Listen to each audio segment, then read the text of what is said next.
Welcome to Sports Day Thursday, and probably the last if we're honest, because we have about 2 days until you're all back, which is exciting, and it means that we can possibly plan for a kind of sports day while you're actually at school. It won't be the same, of course, we won't be able to have the huge day with everybody there, but we'll hopefully be able to do something, so that's really exciting. But before then, I still want you to get on with the tasks that we set you, and I'll tell you why.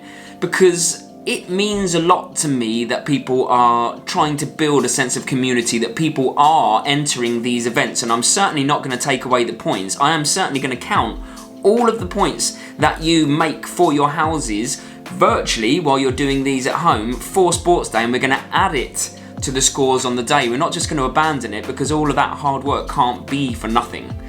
So I hope that you appreciate that, and I hope that you get stuck in, and I hope that you manage to do these tasks. Now this week we're jumping, and I'm very fortunate that again I've got 3 different PE teachers, games teachers to take you through the different jumps, how to record them and how to send them in to us. So that's quite exciting for me that I get to do this talky bit rather than actually jumping, because if you saw the video on Tuesday you'll know that if I did jump probably every muscle in my body would explode.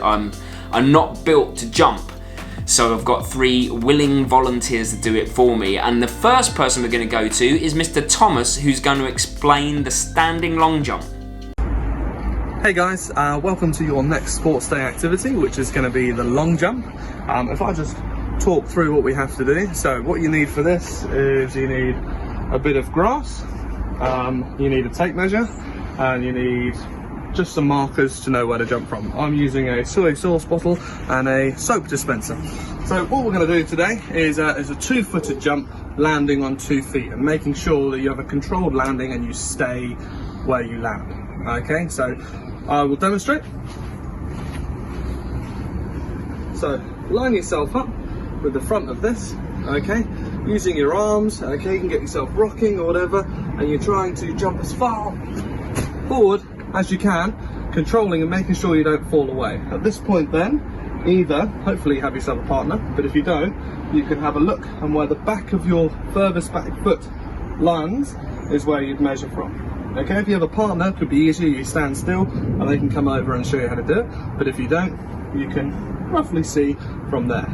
Okay, you must stand still. The jump is not valid if you fall over or fall away, just to make sure it is controlled.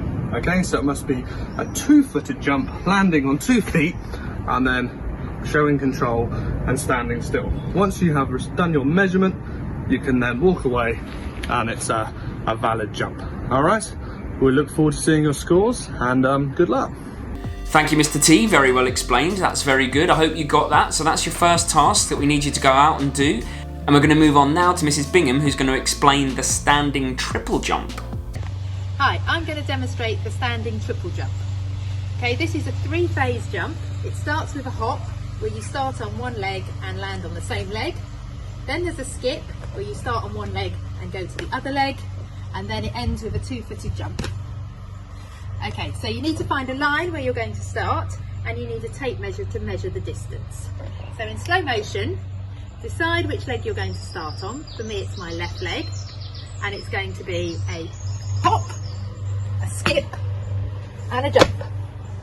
And where I land, my heels of my landing is where I will measure the distance of the jump. If I step back, then I will have to measure from that new landing point. So try and stay steady until it's been measured. If we use our arms, we can get a bit more momentum to get some height and greater distance. Okay, so start on one leg and it's a hop, step and a jump, and then measure where your heels landed. Okay, good luck, and we look forward to seeing your results. Thank you very much, Mrs. Bingham. Excellent work and good filming there. I know who that was that did the filming. I won't mention them here, but very good indeed as well. And then we're going to move on for the final jump. We're going to move on to Mrs. Grayland, who's going to explain the standing vertical jump, or sometimes they call it the sergeant jump or standing vertical leap. But either way, Mrs. Grayland's going to explain it. Hi everyone. Welcome to the vertical jump challenge.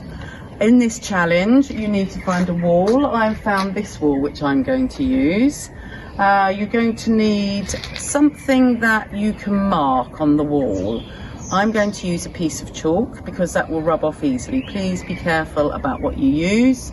You could use a piece of blue tack or something else that will maybe come off the wall quite easily. And check with your parents, first of all, that it's okay to use the wall you're going to use.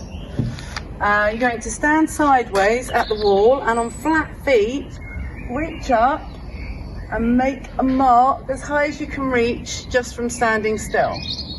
Then you're going to bend your legs, push your arms up really high and try and mark as high as you can. And make another mark. So you can see I've got a mark there and a mark there. Then I get my tape measure, which I haven't got on me at the moment, and I measure the distance between this mark and that mark, and then I write it down, keep a note of it, and that is my vertical jump score. Good luck, everybody. Remember, jump as high as you can. Thank you, Mrs. Grayland. Excellent. What a team, right? That's great. I didn't have to do any jumping, and we've got 3 excellent people to explain it excellently. So now all you have to do is go out and do it and record it and send it to us on Seesaw, and I will add it onto the huge spreadsheet that I've created, and I'm adding in scores and things like that all of the time. You simply get 10 points every time you enter one of the events. So if you do all 3 jumps, you're getting 30 points for your house. And I can tell you, it's a very close race. I'm not going to tell you who's winning, but at the moment, I can tell you that it's very close. There's lots of people from different houses contributing, and it is just about that. It doesn't matter how far you jump. It doesn't matter how high you jump. The mere fact that you jump and send it to us on Seesaw gets you the points. We're not in it for, who can jump the longest. There are a couple of bonus points, not many, but there are a couple of bonus points for people that can prove how far they've jumped and if they jump the longest. But the main thing here is participation, being part of something, being part of a house, being part of St. Michael's. Now get out there, get jumping, and I'll see you tomorrow for the live Freestyle Friday, and it's a silent disco, so make sure you bring your songs along with you. Have a good one.